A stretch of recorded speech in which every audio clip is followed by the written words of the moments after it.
Are you tired of setting goals and not hitting those benchmarks? Are you an event industry business owner and you feel as if every year you want to have growth, but it is not happening?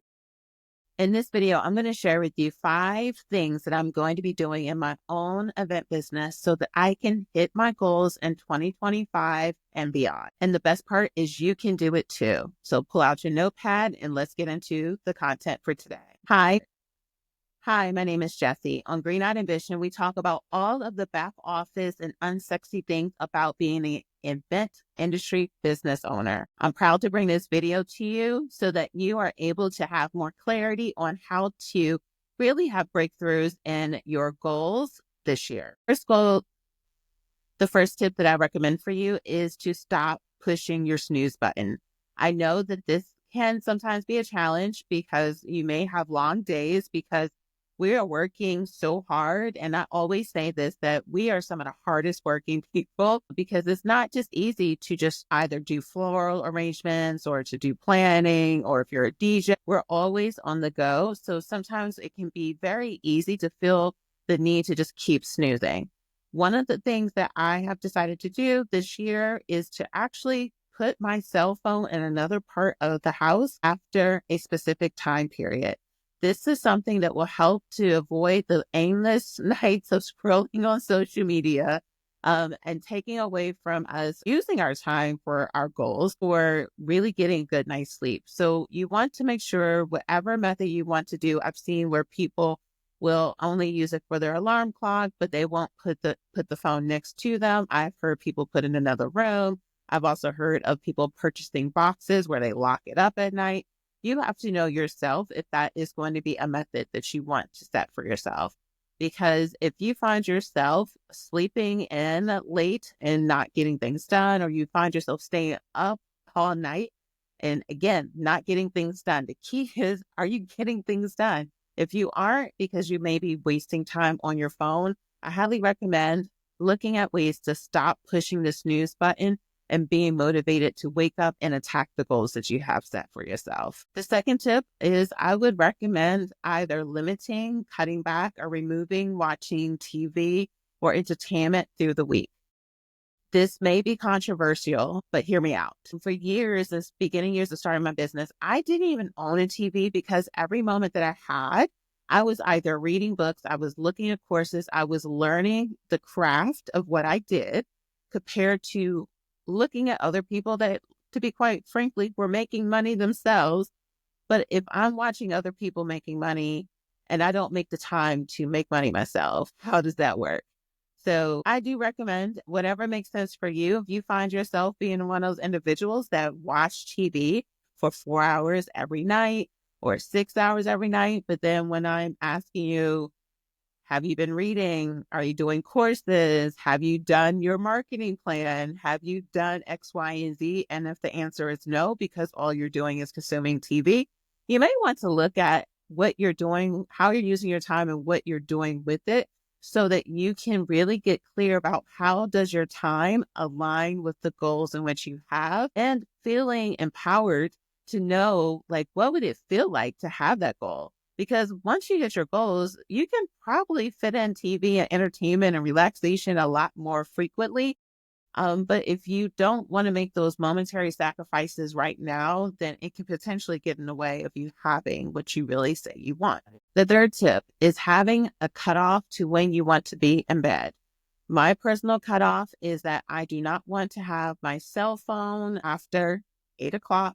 Because I find that if I still am looking at my cell phone, if I'm still doing things on my devices, 8 turns into 9, turns into 10, turns into 11, and then that brings us right back to why I'm snoozing. One of the things that I am working on, and here's the thing, it's not about being perfect, it's about having intentions. So just like how we are having intentions with the goals in which we are setting for ourselves, we also have to be intentional with the time in which we have and how we're going to be, actions going to be aligned with what we say we want.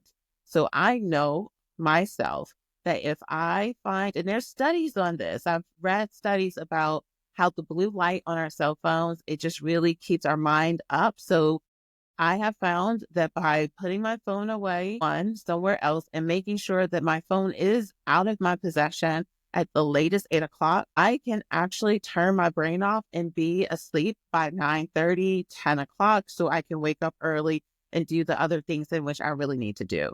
And again, momentary sacrifices for long-term gain. One other thing that I do want to mention about this is in order for this to work, by not having your phone near you is going to be putting your phone into do not disturb. To be very honest, my phone automatically goes into do not disturb after 7 p.m. Central, and it does not come back on until 8 a.m. the next day. I've done that for years now because I was finding myself kind of challenged with anxiety. And I would just always feel like I needed to have my phone near me. And that is not a core value for me. So I knew that I had to put certain barriers. So I do use do not disturb so that it doesn't vibrate, it doesn't ring. And what most people find out is that people are like, oh, what if someone really needs you? I find that most people find a solution if, and I remember seeing a documentary or a comedy show and Steve Harvey was saying like, I don't take late night calls because most people find their solution. And I was like, most people, like no one I know in my personal life is out in the streets in at the nighttime. So no one is really going to call me. And when I do find that people do call me, when I reach out to them in the morning, they're like, I don't even remember why I called and I'm good. So why do I need to make myself available 20 when I really am doing what I'm doing for the people in which I care about in my life and also the clients in which I want to serve. So I do recommend looking at doing the do not disturb. The fourth tip that I recommend, especially for us in the event industry, and this is not a political comment, however you voted is how you voted. But the thing that's going to be very present for us is that our industry is directly impacted by goods coming in and out of this country. And you do not want to put yourself in a position where you have people sign contracts and that price is no longer that price. So the fourth thing that I plan on stopping in 2025 is putting expiration dates on my proposals because the price today probably won't be the price in 2 weeks. So I am being intentional with my pricing structure.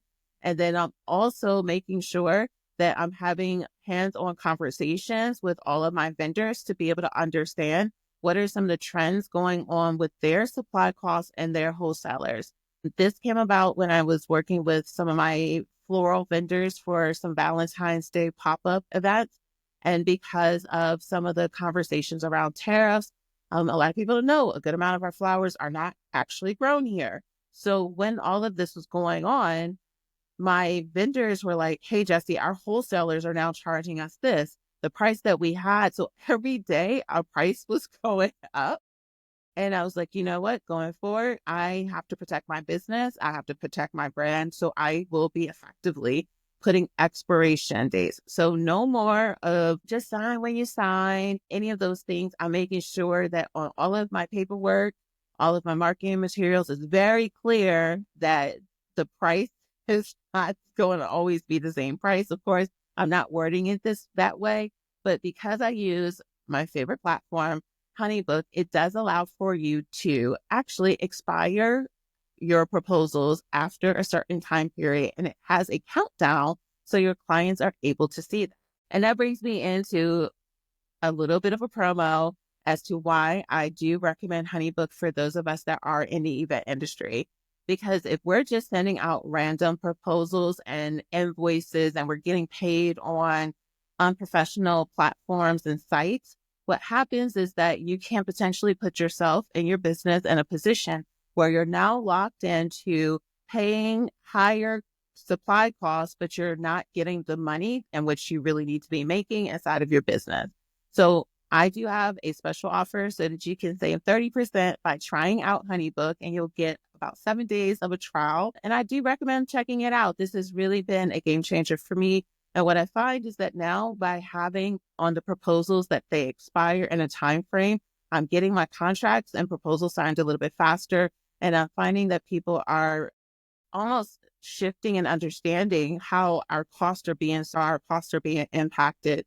I find that a lot of companies, specifically in the catering vein, they felt this during the pandemic where people signed for weddings a year before. And then, of course, food costs went up and they didn't have contracts in place. They didn't have any type of protection out there when it comes to communicating to clients about clauses on supply costs.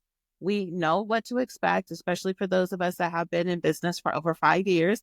And for those of you that are newer in business, you do want to consider that our supply costs are going to be variable moving forward, and you want to make sure you're protecting yourself. So the fourth thing I will be doing is no longer having these proposals sitting out there. They will be expiring within a 7-day time period. The fifth habit that I recommend for those of you that are doing this full time, or even if you're doing your event business part time, I know that there's this thing about working from home, and I find that a lot of my friends before the pandemic happened, they were like, oh, I'm so jealous. I want to be able to work from home.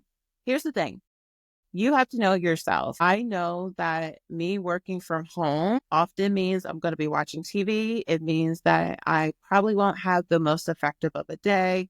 So one of the things I will be going forward into 2025 no longer doing is trying to stay in my house as much as possible. I will be effectively going to either coffee shops, going to my co-work space. Do I have a membership? Or at my apartment complex, we have a really nice community office space that I can work from. And what I find is that even if I go to that community club room for 2 to 3 hours, I get so much more work done than if I was to be in my house. And you have to know yourself. You know, some people, they are very effective with working from home and they can focus.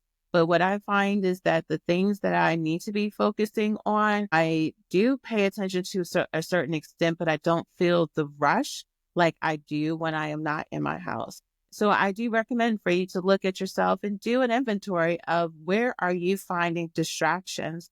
And each one of the things that I am stopping are a form of a distraction. And when we have an event business, we're already going to have variables that are outside of our control that can really be causing additional stress, potential breakdowns, and just make us fall out of love with what we're doing. So I hope that these tips have been helpful for you, and I'll make sure to have the link for a HoneyBook discount below. Talk to you later. Peace.